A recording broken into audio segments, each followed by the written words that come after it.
মহা গজব আসার আলোচনা করেছিলাম। সর্বশেষ আলোচনায় ছিলাম যে নূহ আলাইহিস সালাতু ওয়াস সালাম যেভাবে আল্লাহর পক্ষ থেকে তাদেরকে ওয়াদা শুনিয়েছিলেন, পাপ যত বিশাল হয় আল্লাহর আযাবও তত কঠোর হয়। তাদের দৃষ্টতা এবং নাফরমানি আকাশচুম্বী হয়ে গিয়েছিল, যার কারণে আল্লাহ পাক রব্বুল আলামিন তাদেরকে যে গজব দিলেন, সেই গজবটাও আকাশচুম্বী ঐতিহাসিক একটা গজবে তাদেরকে ধ্বংস করলেন। ধ্বংস করার পরে হযরত নূহ আলাইহিস সালাতু ওয়াস সালামের 3 পুত্র জীবিত ছিলেন। একজনের নাম হাম, আর একজনের নাম সাম, আর একজনের নাম ইয়াফিস। হাম, সাম, ইয়াফিস এই 3 পুত্র নূহ আলাইহিস সালাতু ওয়াস সালামের সাথে নৌকায় ছিলেন, জীবিত ছিলেন, বেঁচে ছিলেন। তাদের পরিবার, সন্তান সন্ততি সবাই ছিল। একজন সন্তান যার নাম কেনান, এই কেনান পানিতে ডুবে মারা যায়। পরবর্তীতে এই 3 সন্তানের বংশধরেরা পৃথিবীতে নতুন ভাবে বসবাস শুরু করে। সারা পৃথিবীর মালিক হলেন এই 3 সন্তান।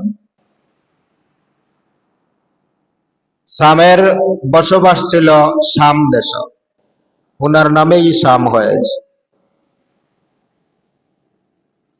আর হাম, ওনার বংশধর ছিলেন ভারতে এবং বর্তমান আফ্রিকা, ইথিওপিয়া এই সমস্ত দেশে।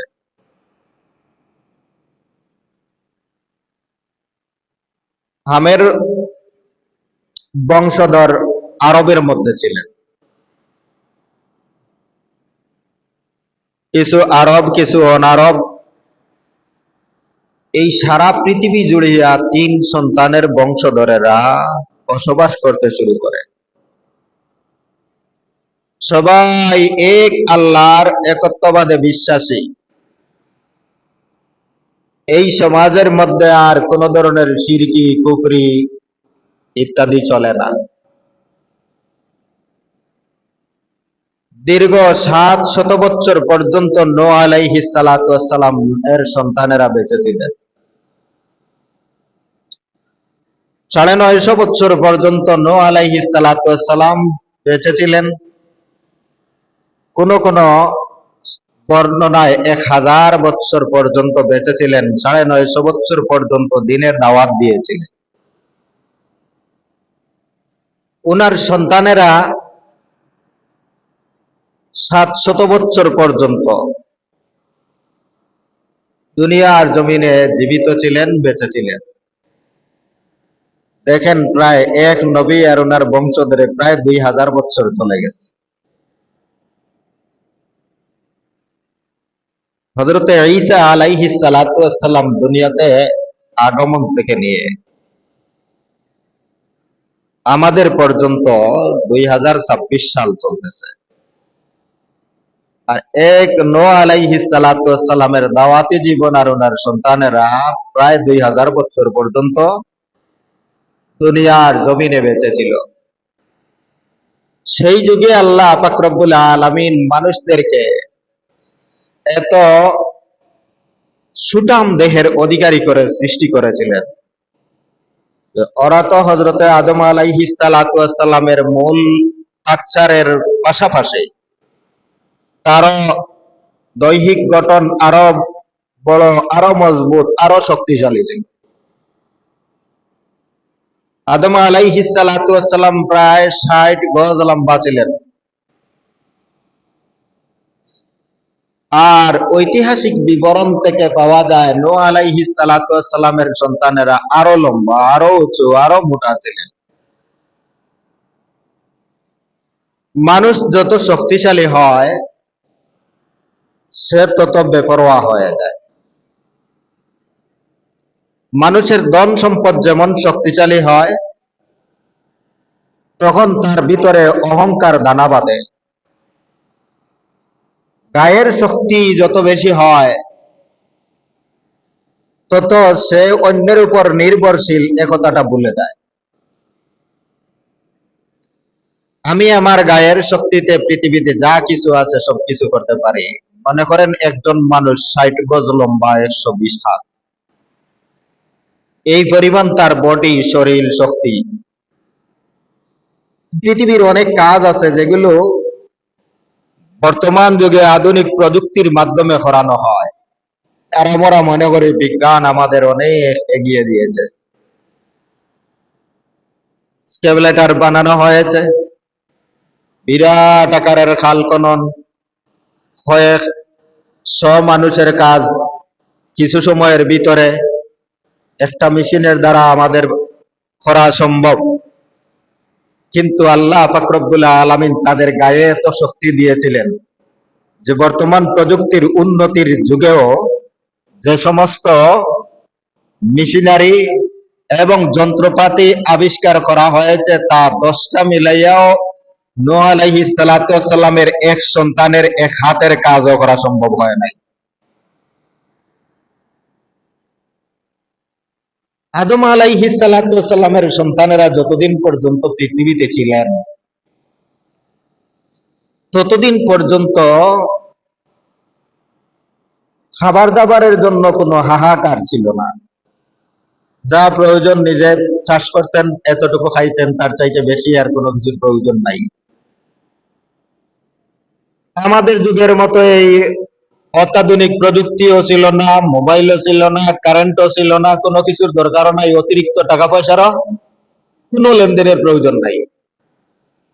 যা খাবার আছে, গাছ আছে, ফসল খাইব, তাই জীবনযাপন, সুখ শান্তি আরাম আয়স। জীবনের জন্য আর আলাদা পরিশ্রম করতে হয় না। বর্ণিত আছে আদম আলাইহিস সালাতু ওয়াস সালাম ধানের চারা একদিকে রোপণ করেছেন, অপর দিকে পাকতে শুরু করেছে, সময় লাগে। কিছুর আলাদা কোনো পরিশ্রম করতে হয় না। যখন যেটা খাওয়ার প্রয়োজন, খাদ্যবস্তু পৃথিবীতে অনর্গল পাওয়া যায়, আর এর জন্য জীবনযাপনের জন্য যে আলাদা কোনো ব্যবস্থা করতে হবে তারও দরকার নেই। আদমের যত সন্তান ছিলেন সব নূহ আলাইহিস সালাতু ওয়াস সালামের ওই প্লাবনে সারা পৃথিবী ধ্বংস হয়ে পরিষ্কার হয়ে গেছে। শুধুমাত্র এখন 3 জন বাকি আছে, যারা নূহ আলাইহিস সালাতু ওয়াস সালামের সন্তান, হাম, সাম, ইয়াফিস। ওনাদের বংশধর 700 বছর পর্যন্ত বেঁচে ছিলেন। বংশধরেরও কোনো অভাব নেই। ভারত থেকে নিয়ে আপনার একেবারে তৎকালীন পৃথিবী, যে শাম, সিরিয়া, আফ্রিকা, যতটুকু পর্যন্ত মানুষ পায়ে চলাচল করতে পেরেছে, সবগুলা ওই যুগে আবিষ্কার হয়েছে, জনবসতি গড়ে উঠেছে। দীর্ঘদিন পর্যন্ত এইভাবে এক আল্লাহর ইবাদত ছাড়া আর কোনো কিছু বলতে পারে নাই। যতদিন যায় মানুষ নিজে নিজে জীবন যাপন করতে পারে, অন্যের কোনো সহযোগিতা নাই, লাগে না। যে যত বেশি শক্তিশালী, আস্তে আস্তে অপরাধ তার ভিতরে ঢুকতে থাকে। যখন পৃথিবী সবকিছু দিতেছে, তখন আমি যে আল্লাহ পাক রব্বুল আলামিনের কুদরতের উপর বেঁচে আছি, আমি আল্লাহর দয়া আর রহমতের উপর বেঁচে আছি, এই কথাটা আস্তে আস্তে মানুষ ভুলে যায়। বর্তমান পৃথিবীতেও আপনারা দেখবেন হাজার হাজার কোটি টাকার অনেক মালিক আছে। ওই সমস্ত মালিকদের ব্রেইনের মধ্যে এক কথা ঢুকে গেছে যে আমি আমার আকল, বিবেক, বুদ্ধি এর মাধ্যমে আমি এত টাকার মালিক হয়েছি। তারাও যা কিছু করার ছিল সবকিছু নিজে নিজে করেছে, আর যে আল্লাহ পাক রব্বুল আলামিনে তাদেরকে সাহায্য সহযোগিতা করেছেন তা ভুলে গেছে। বলতে বলতে বলতে বলতে এমন এক এলাকার মধ্যে এক এক ব্যক্তির আবির্ভাব হয়েছে, যে কোন এক ব্যক্তি সারা এলাকার মধ্যে দাপট খাটাইয়া সমস্ত জাতিকে সম্পূর্ণভাবে কুক্ষিগত করে রেখেছে। যার গায়ে শক্তি বেশি, সেই সমাজের মধ্যে সবচাইতে বেশি প্রভাবশালী, উনাকেই মানতে হবে, উনাকেই শ্রদ্ধা করতে হবে। ওই শ্রদ্ধার ধারাবাহিকতায় আস্তে আস্তে আস্তে আস্তে শয়তান তাদেরকে বুদ্ধি দিতে শুরু করলো। পৃথিবীতে মূর্তি পূজার আবিষ্কার একবার হয় নাই। সর্বপ্রথম হযরতে আদম আলাইহিস সালাতু ওয়াস সালামের সন্তান হযরতে শীস আলাইহিস সালাতু ওয়াস সালামের মূর্তি তৈরি করা হয়েছে। আর সেই মূর্তি পূজা থেকে বারণ করার জন্য আল্লাহ পাক রব্বুল আলামিন নূহ আলাইহিস সালাতু ওয়াস সালামকে প্রেরণ করলেন। নূহ আলাইহিস সালাতু ওয়াস সালামকে প্রেরণ করার পরে প্রায় 7-8 বছর পর্যন্ত কোন মূর্তি পূজা ছাড়া একমাত্র এক আল্লাহর ইবাদতে দীর্ঘদিন পর্যন্ত 1000 বছর পর্যন্ত অতিবাহিত হয়েছে। 1000 বছর অতিবাহিত হওয়ার পরে শয়তান আসিয়া আস্তে আস্তে ধোঁকা দেওয়া শুরু করলো,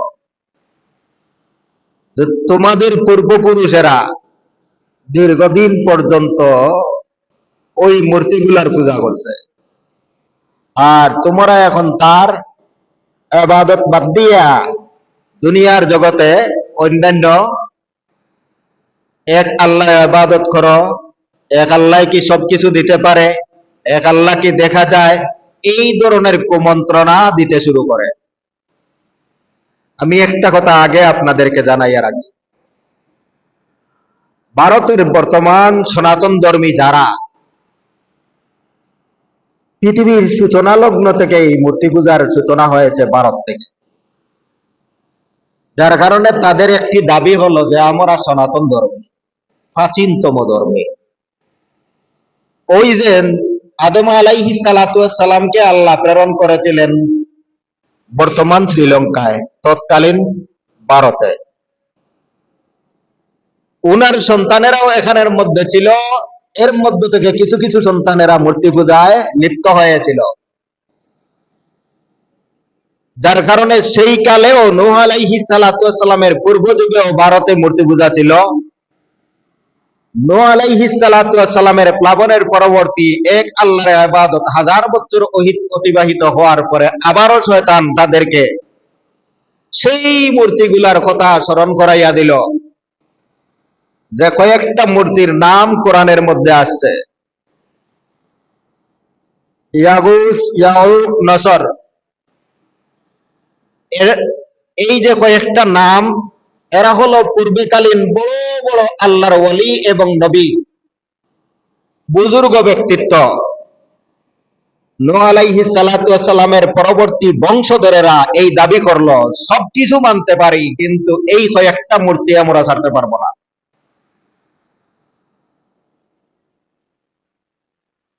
পৃথিবীতে যে সমস্ত মানুষদেরকে আল্লাহ পাক রব্বুল আলামিন আল্লাহর ওলি আর মহব্বত করিয়া থাকেন, মানুষ আস্তে আস্তে ওই আল্লাহ ওয়ালাদের পিছনে পড়ে যায়, আল্লাহকে ভুলে যায়। তার ছোট্ট একটা তত্ত্ব হলো, হযরতে ঈসা আলাইহিস সালাতু ওয়াস সালামকে আল্লাহ অনেক মুআজিজা দান করেছিলেন।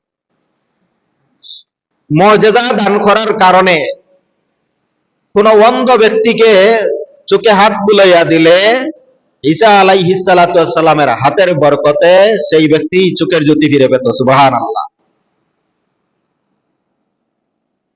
কোন বিরাট রোগী ব্যক্তিকে হাত বুলাইয়া দিলে সে সুস্থ হয়ে যেত। এই ধরনের জাগতিক কিছু চিকিৎসা বিজ্ঞান দিয়ে আল্লাহ পাক রব্বুল আলামিন হযরত ঈসা আলাইহিস সালাতু ওয়াস সালামকে দুনিয়াতে প্রেরণ করেছিলেন। ঈসা আলাইহিস সালাতু ওয়াস সালামকে এই মুজিজা দেওয়ার মূল কারণ ছিল তৎকালের যুগেরা চিকিৎসা বিজ্ঞানে অত্যন্ত পারদর্শী হয়ে উঠেছিল।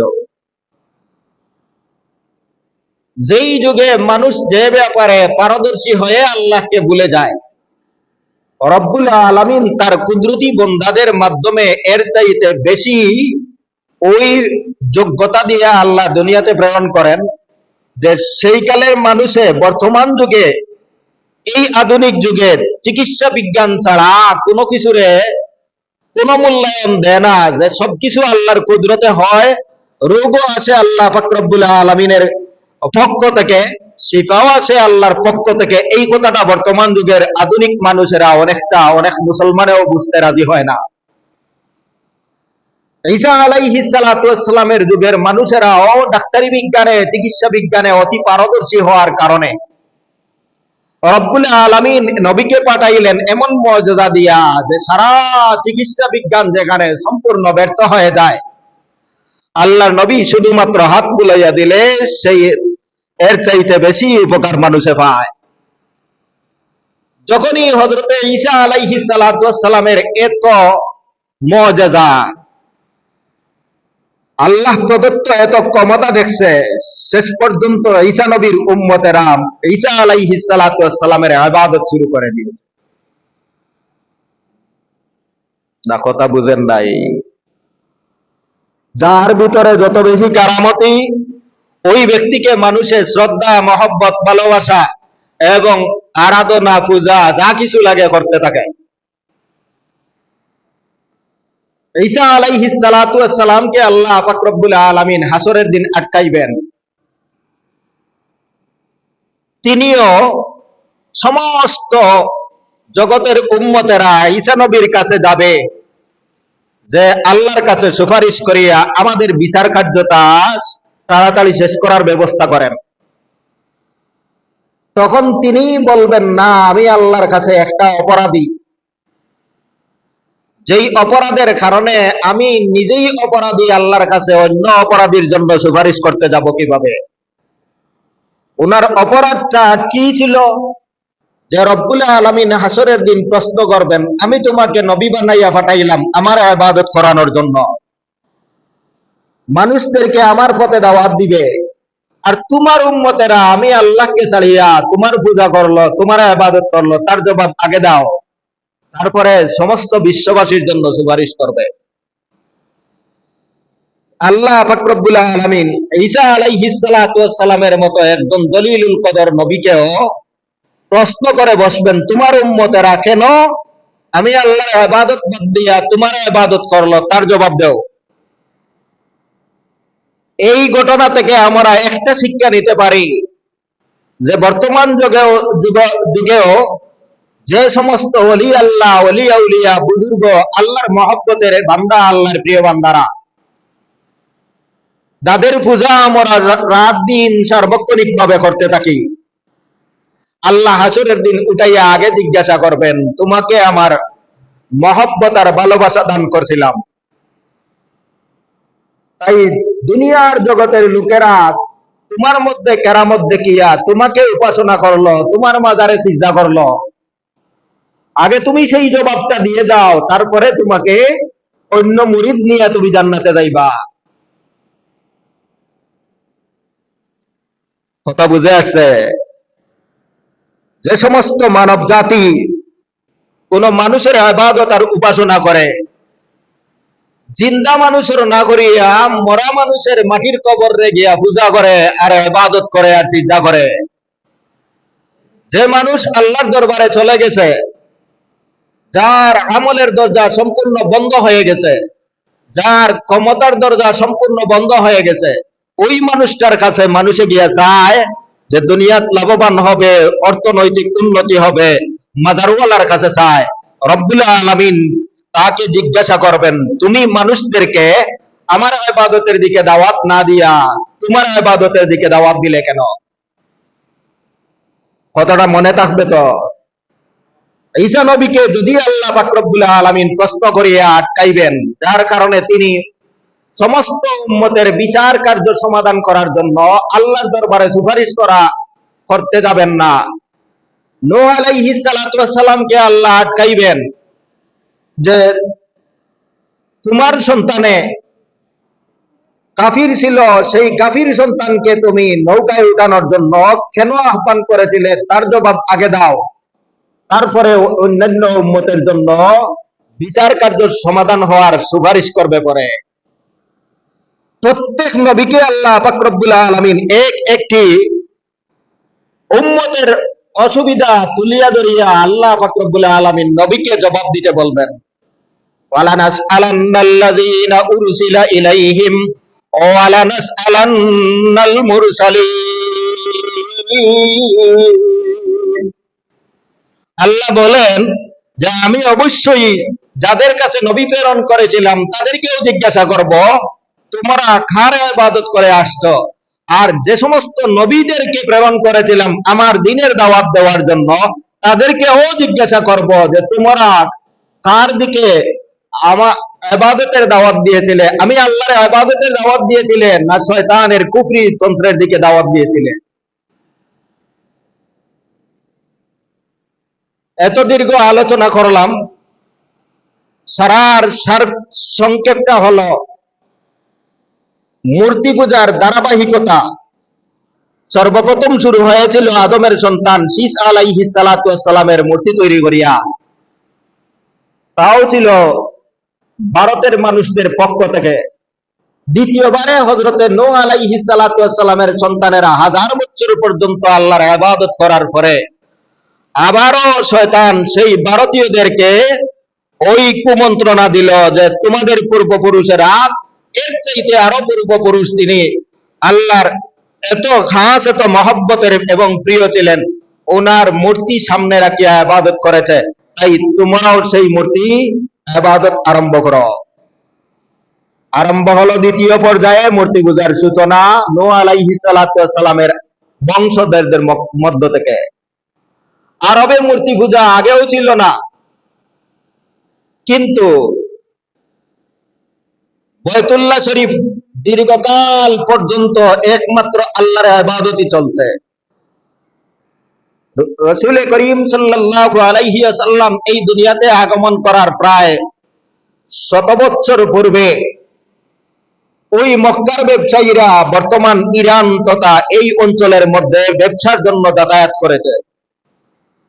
আসার পরে দেখে এখানের মধ্যে কিছু মূর্তি আছে, যেই মূর্তিগুলার পূজা করলে তারা তাদের ভাগ্যের উন্নতি মনে করে এবং তাদের বিভিন্ন আপদ বিপদ বলা মুসিবত প্রার্থনা ওই মূর্তিগুলার মাধ্যমে তারা করে থাকে। তাই আমরা তো আল্লাহর ইবাদত করি আর সবসময় আল্লাহর ঘরকে আমরা শ্রদ্ধা করি। আমরা একটা কাজ করতে পারি যে ওই মূর্তিগুলা নিয়ে আমাদের বাইতুল্লাহ শরীফে ঢুকাইয়া দেই, আল্লাহর ইবাদত হলো আর বুজুর্গানের দ্বীনেরও সম্মান হয়ে গেল। কথাটা বুঝে আসছে? এক গুল্লিতে দুই শিকার। কোথায় নিয়ে কি করছে? যে আরবের জাহিলেরা আল্লাহর ঘরকে এত শ্রদ্ধা করত, এত মহব্বত করত যে আমার শরীর তো নাপাক, আমার কাপড় হলো নাপাক, আচ্ছা গোসল করলে শরীর পাক হইল, ওই কাপড় দিয়া আর পাক করার কোন ব্যবস্থা তাদের মধ্যে জানা ছিল না। তাই বাইতুল্লাহ শরীফ যখন কি জন্য করছে? অতি সম্মান আর অতি শ্রদ্ধার কারণে। যে কাপড় দিয়া আমরা গুনার কাজ করি সেই কাপড়টা আর গায়ে রাখা যাবে না। বর্তমান জগতে এমন কিছু মুশরিক মাজারের মধ্যে থাকে যাদের দাবি হলো এই সমস্ত কাপড় চোপড় এইগুলা তো আমরা দুনিয়াতে নিয়ে আসি নাই, আমাদেরকে আল্লাহ যেইভাবে সৃষ্টি করেছেন আমরা সেইভাবে আছি, কাপড়ের কোনো প্রয়োজন নাই। তাদের এক নম্বরের দাঁত ভাঙ্গা জবাব, দুনিয়াতে যেইভাবে আগমন করেছ সেইভাবে যদি থাকতে চাও আর পরবর্তীতে যা তোমাদের গজাইছে এইগুলা যদি বিলুপ্ত করে দিতে চাও তাহলে সর্বপ্রথম দাঁত গুলা একটা একটা করে ভেঙে দিতে হবে। মার কোল থেকে জন্মের সময় কোনো মানুষ দাঁত নিয়ে দুনিয়াতে আগমন করে নাই। দুনিয়াতে যেভাবে আগমন করেছি সেইভাবে বসবাস করব, আর অতিরিক্ত কিছু নিব না। আল্লাহ আমাদের যা পছন্দ করেছেন এইভাবে আমাদেরকে উলঙ্গ অবস্থায় দুনিয়াতে দিয়েছেন, আমরা এইভাবে থাকবো। তাহলে তোমার দাঁতগুলো আগে ভেঙে দিতে হবে, আল্লাহ তোমাকে যেভাবে জন্ম দিয়েছেন। কি সুন্দর যুক্তি! মাজারে বসিয়া বসিয়া গাঁজা খায় আর যুক্তি দে, মৌলবীরা কিছু জানে না। আল্লাহ, আমরা তো একবারে আধ্যাত্মিক জগতের শ্রেষ্ঠ সম্রাট হয়ে গেছি, আল্লাহ আমাকে যেভাবে জন্ম দিছে এইভাবে আছি, কোনো পরিবর্তন করি নাই। তাহলে সর্বপ্রথম তোমার দাঁত ভাঙ্গিয়া আগে আল্লাহর সৃষ্টির সমান হও। আল্লাহ যেভাবে তোমাকে জন্ম দিয়েছেন সেইভাবে তুমি আগে দাঁত ভেঙ্গে আল্লাহর জন্মগত অবস্থায় তুমি চলে যাও, তাহলে আর তোমার গায়ে কাপড় লাগবে না। ওই মক্কার যে সমস্ত মুশরিকেরা বাইতুল্লাহ শরীফের মতো ঘর নির্মাণ করতে নিজের বিবেককে এত এত জলাঞ্জলি দিল, বাস্তবতার আলোকে কিছুই বুঝে না, যে নিজের কাপড় খুলিয়া উলঙ্গ হইয়া কাবাঘর নির্মাণ করে, যাতে অপবিত্র কাপড় নিয়ে আর কাবাঘর নির্মাণ করবে না, এটা পবিত্র ঘর।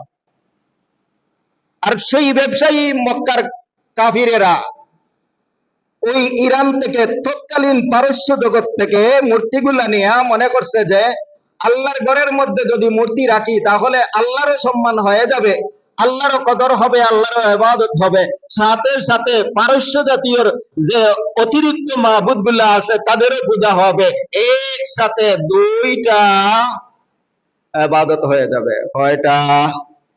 জোরে বলেন। আল্লাহর ইবাদত হলো, সাথে সাথে ভগবানরাও খুশি হয়ে গেল। কথা বুঝেন না? এই কাবাঘরে মূর্তি ঢুকার তৃতীয় ধাপ হলো আরবে মূর্তি ঢুকার। সর্বশেষ আরবে মূর্তি ঢুকছে, আর সর্বপ্রথম ভারত থেকে মূর্তি পূজার সূচনা শুরু হয়েছে, যার কারণে বর্তমান ভারতীয়রা তাদের ইতিহাস, ঐতিহ্য এবং জন্মগত বংশগত সেই মূর্তি পূজা ছাড়তেও পারে না, মন থেকে বিসর্জন দিতেও পারে না।